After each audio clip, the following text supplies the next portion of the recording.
Hello. Hello, सत साहिब भगत जी। सत साहिब जी। कौन बोल रहे हो भगत जी? पवन दास। पवन दास जी, कोटपुतली से बोल रहा हूँ, विजय दास। जी भगत जी बोलिए। जयपुर में ही पड़ता है, तहसील है कोटपुतली अपनी। मैं पास का ही हूँ जी, मेरे मामा जी हैं यहाँ पे पाटन में। अच्छा अच्छा अच्छा, फिर तो आप सब कुछ जानते होंगे भगत जी। जी जी।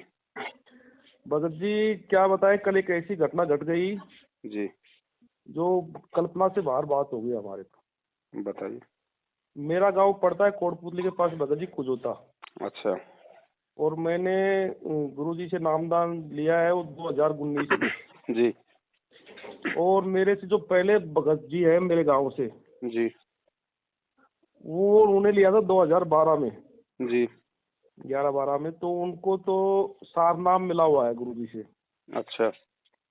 और वो जहाँ भी मतलब कि आश्रम में या जयपुर भी, जहाँ भी जाना होता था हम लोग जाते साथ साथ। जी अब भगत जी क्या हो गया कि कल वो भगतमती और भगत जी जी। दोनों के पास सारनाम था, और कल उनका एक्सीडेंट हो गया दोनों का। कहाँ पे? या चौकी गोरसों पर पड़ता है, ये ग्रासिम फैक्ट्री है, सीमेंट की फैक्ट्री कोटपुतली में। नाम कब लिया था? 2012 में? 2012 में उन्होंने नामदान लिया था और उनको सारनाम मिला था, करीबन 3 साल हो गई। या फिर रोहतक में लिया होगा ना सारनाम? हाँ, रोहतक में, रोहतक में। तो उसी समय दास ने एक वीडियो बनाया था, आपने देखा हो तो। और भगत जी दोनों ही ऑन स्पॉट ही खत्म हो गए। उस वीडियो में दास ने ये कहा था भगत जी, परमात्मा का विधान बताया था, किसी को श्राप नहीं दिया था। दास ने 2019 में जब ये फर्जी सारनाम लोगों को देने लगे थे तो दास ने कह दिया था कि भैया उस परमात्मा के प्रति अपना विश्वास मत तोड़ो, भगवान आएगा आएगा, जेल में बैठने नहीं आया। ये तुम्हारे विश्वास की ही परीक्षा चल रही है, भगवान यही देख रहा है कि नालायकों को मेरे ऊपर विश्वास है या नहीं है।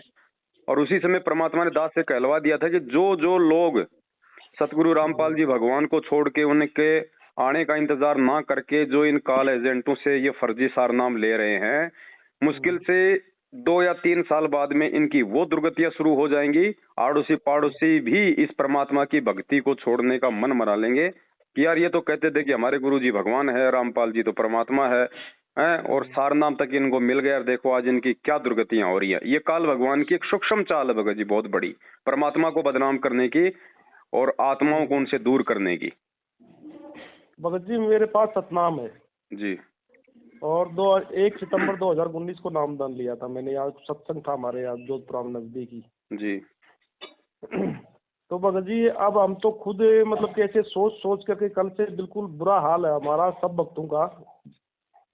और हम सोच रहे हैं कि क्या हम सही रास्ते पे हैं, या फिर हमें आपकी याद आई, फिर आपका नंबर एक और खोजा मैंने, फिर से खोजा। तो मुझको भगत जी से बात करते हो सकता है कि हम कुछ गलत रास्ते पे चले गए हो, या हमसे कोई त्रुटि भूल हो गई हो। देखो भगत जी, यदि आपने पहली बार दास को फोन किया है, हाँ भगत जी पहली बार ही किया है। और आज से पहले यदि आप सतलोक आश्रम मैनेजमेंट हरियाणा वालों के कहने पे, चाहे वो आपकी नादानी समझ लो, चाहे आपकी ना समझी, आपको किसी चीजों का नहीं पता होगा, अगर आप उनके अनुसार चल रहे थे, उनके फर्जी नामदान केंद्रों पे आना जाना, नाम शुद्ध करवाना, इशार वगैरह, जो फर्जी आश्रमों में बिल्कुल जाना। भगत जी, बिल्कुल किया था। मेरा भी 2 बार नाम खंडित हुआ था। तो मैं प्रथम मंत्र जब लिया ना, जी।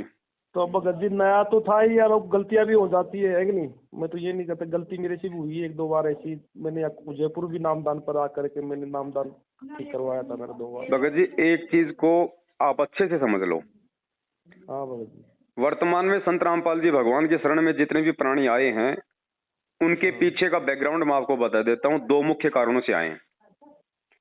वो उनके शरण में तो इसलिए जुड़े हैं क्योंकि वो पिछले जन्मों से उनकी भक्ति करते आ रहे हैं, इसलिए भक्ति संस्कार उनके मजबूत थे, इसलिए परमात्मा ने उनको सबसे पहले अपनी शरण में लिया। दूसरा, उन आत्माओं को सबसे पहले अपनी शरण में लेने का मुख्य कारण ये भी है कि उन आत्माओं के संस्कार में बहुत ज्यादा दुख, संकट और तकलीफ थी। यहाँ तक कि 90% को तो मौत प्राप्त होनी थी, क्योंकि काल भी अपने लेवल का अंतर्यामी है, उसको भी पता है कि ये आत्माएं मेरे जाल से बाहर निकलेंगी, तो उसने संचित कर्मों का जो दबाव होता है वो उनके ऊपर छोड़ रखा होता है। अब जो आत्मा गुरुदेव के वचन पे नहीं चलेंगी, मर्यादाओं में नहीं चलेंगी, मर्यादा तोड़ेंगी, वो आत्मा गुरुदेव की शरण में रहने के बावजूद भी अकाल मौतों को प्राप्त होंगी। और फिलहाल भगत जी आपका भी संस्कार ही काम कर रहा है। आपका आपने जो भी नाम वगैरह जो लिया हुआ है, ठीक है, नाम की आप जाप करोगे, वो कमाई आपकी अपने पास रहेगी, लेकिन मर्यादा ना होने के चलते भगत जी आपको संस्कार ही मिलेगा। मौत है तो मौत, और सुख है तो सुख ही मिलेगा, चाहे कितने उल्टे कर्म कोई क्यों ना कर ले। तो भगत जी हमें कोई रास्ता सुझाओ अब आप।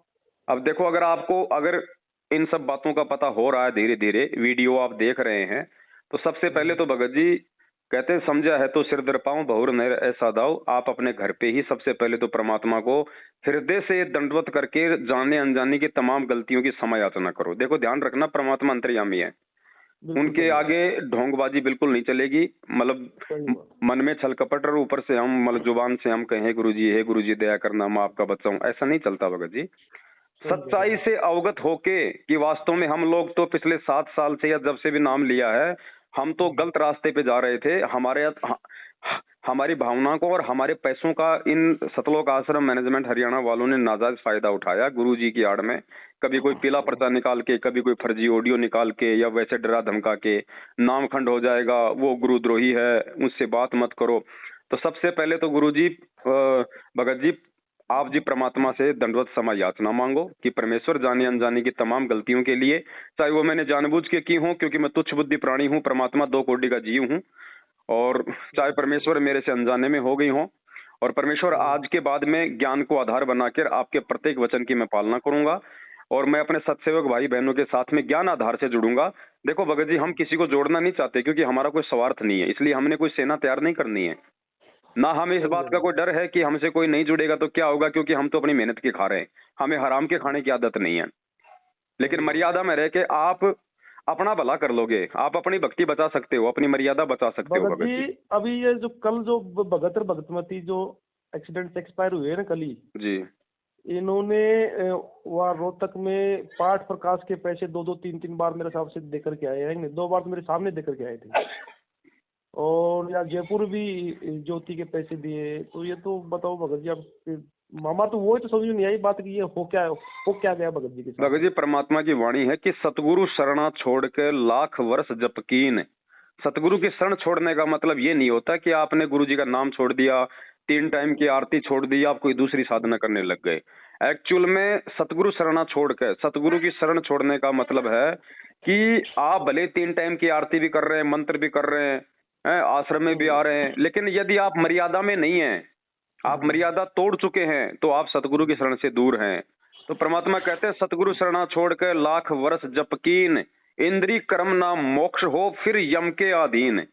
तो इन सब के साथ वो बन रही है, और इन सब के साथ बनेगी भगत जी, यदि समय रहते इन लोगों ने आपकी तरह समायाचना नहीं की और साध संगति से नहीं जुड़े और अपने 5 यज्ञ पूर्ण करके अपनी आत्मा को इन्होंने यदि मजबूत नहीं किया तो, और कोई चारा नहीं है इस धरती पे। मेरे गांव में और भी भगत है, भगतमती है, उनको भी 7 नाम प्राप्त है। भगत जी, मैं दास आपको बता रहा है ना, जब तक वो ठीक है उनकी बैटरी चार्ज है। देख, अगर समय रहते उन्होंने माफी मांगी, नहीं मांगी, और सत्सेवकों के साथ साथ संगति से नहीं जुड़े, ज्ञान को आधार नहीं बनाया, परमात्मा से समाचना नहीं की, थोड़े दिनों में उनका बक्कल उतरता हुआ देख लेना। भगत जी मेरा तो आपसे एक विनती है, विनती ये है कि अगर आप हमें कुछ समय दे सकते हो तो हम कुछ 5-7 भगत आपके पास जयपुर आ जाए, तो वहाँ पर बैठ के। अभी भगत जी कितना बड़ा प्रोग्राम था अभी दीपावली पे, 3 दिन का प्रोग्राम था। बिल्कुल आप सही कह रहे हो, लेकिन हम भी तो रास्ता भटके हुए आदमी हम है कि नहीं। मैंने आपके वीडियो भी सुने थे पहले, और मैंने इन भक्तों से चर्चा भी की थी। मैंने कहा जी वो पवन दास जी जो भगत जी है वो ज्ञान आधार को लेकर के गुरु जी की ही बात कही बता रहे हैं, भाई ऐसा गुरु जी ने कहा है, ऐसा परमात्मा ने कहा है, तो फिर दिक्कत क्या है मुझे ये बताओ। तो काफी बार चर्चा भी हुई है आपकी वीडियो पर इसकी बात हुई। चलो भगत जी ठीक है, वो बातें अब आप भी समझ रहे हो और हम भी जानते हैं इन बातों को, लेकिन मेरी प्रार्थना ये रहेगी आपसे कि ये जो घटनाएं जो घट रही है संगत में अकाल मौतों वाली, इन घटनाओं से आहत होके भक्ति छोड़ने से फायदा नहीं होगा, बल्कि अपनी गलती स्वीकार करने से फायदा होगा। सही कह रहे हो भगत जी। मेरा निवेदन भी यही था आपसे कि भगत जी से पूछते हैं कि हमसे ऐसी क्या त्रुटि हो गई, क्या गलती हो गई कि परमात्मा रुष्ट है हमसे। रुष्टि मानो अभी ऐसी घटनाएं घटेंगी तो वो तो देखो भगत जी, ऑटोमेटिक सिस्टम बताया ना परमात्मा ने, ऑटोमेटिक है। मर्यादा टूटी, परमात्मा हटा और दुर्घटना घटी, सीधी सी बात है। और साहब ये जो भगत जी कल घटना घटी ना, ये तो मतलब सुमरन में लगे रहते थे तो? ऐसे कुछ नहीं भगत जी, रात दिन माला फेरते रहो। परमात्मा ने बोल दिया ना, तोताराम थोड़ी बनना है, मर्यादा तोड़ के तोताराम थोड़ी बनना है इस भक्ति में। परमात्मा कहते हैं सुमरन तो थोड़ा भरा भाई, जीवन तो थोड़ा भरा, जब सत सुमरन हो। अब सत सुमरन ये काल होने नहीं देता, मर्यादा में रहने नहीं देता ये। ठीक है। डॉक्टर क्या बोलता भगत जी, भाई चाहे गोली दवाई एक टाइम कम खा ले, लेकिन मर्यादा पूरी निभाना। हाँ, परहेज रखना। हाँ, तो वो इस भक्ति का रूल है भगत जी, मर्यादा पूरी चाहिए, भक्ति चाहे थोड़ी हो जाए। अब रात दिन तो माला फेरते रहो और उधर मर्यादा तोड़ दो, परमात्मा दूर हो जाता भाई। तो हम सुबह बात कर लेते हैं भगत जी, है कि नहीं? और बात करने के बाद फिर आप सुबह बात करोगे, बहुत लेट है, हो सकता है भगत जी कब क्या काल का यहाँ पे वो पैरा लग जाए। आपसे यदि परमात्मा ने बात करवाई है मुझदास से, तो भगत जी रात का भी समझो कोई भरोसा नहीं है अभी। और इसी समय फोन करते ही गुरुदेव से सबसे पहले तो समय याचना मांग लेना भगत जी। ठीक है भगत जी। और बाकी आपके कोटपुतले में एक माली राम भगत जी हैं, पिछले 6-7 साल से वो सत्सेवकों के साथ में है भगत जी। मैं उनका भी नंबर, ये आपका व्हाट्सएप है? हाँ, व्हाट्सएप। मैं इसी नंबर पे माली राम जी का नंबर सेंड कर देता हूँ, आप उनसे भी संपर्क कर लो। हाँ, अभी कर दो भगत जी, है ना? हाँ, मुझे आप इस काल पे भरोसा नहीं है साहब। वो तो है ही नहीं भगत जी, भरोसा तो इसका तो है ही नहीं, इसका तो परमात्मा भरोसा नहीं करता। बिल्कुल सही बात है, इस देही का भरोसा नहीं कल। और मेरे से मिलने की भगत जी ऐसी कोई आवश्यकता नहीं है कि भाई हम पवनदास से मिलेंगे तो ही कोई रास्ता निकलेगा। हम परमात्मा नहीं भगत जी, क्या है कि जैसे आप ज्ञान आधार पे करते हो तो हम इतनी चीज ध्यान नहीं रख पाते भगत जी, है नहीं? और परमात्मा ने आप पर रजा बख्शी है कोई विशेष कोई। देखो बात ऐसी है ना, वो तो मालिक की दया है, वो तो क्या करे क्या नहीं करे। बाकी यदि आपको अपनी गलती का पश्चाताप है, मालिक से समय इतना मांग लेते हो और ज्ञान को आधार बना के अपनी भक्ति शुरू कर देते हो, तो भाई मालिक तो दयालु हैं, दास गरीब दयालु हैं, वो डिगे बंधा हुआ धीर। सुबह का भटका हुआ शाम को घर आ जाए तो आप और हमारा जैसा 5 तत्व वाला माँ बाप भी उसकी बातों को बल्कि छुपा देते हैं। ये तो भगत जी हमारा परम पिता है, बस इससे तो हृदय से गलती मतलब क्षमा मांगने की देरी है। ठीक है। तो आप परमात्मा से आप समय याचना करो और अपनी बैठ के अपनी भक्ति करो। इन फालतू के इन ढोंगों में, पाखंडों में, इनके फर्जी नामदान केंद्रों पे, फर्जी आश्रम में बताओ ज्योति पाठ ये अधिकारी है ये भगत जी, ज्योति पाठ का पैसा लेने का है। वो फिर ले भी रहे हैं तो फिर वो आपकी आंखों के सामने कभी राजनीति में, कभी हरियाणा के जाट आरक्षण में, कहाँ जा रहा है भगत जी आप लोगों का पैसा? तो क्या मिलेगा उसके प्रतिफल में?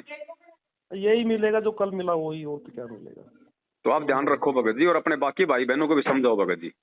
अच्छा भगत जी, सुबह बात करते हैं आपसे ना। सत साई बड़े सत साई बड़े।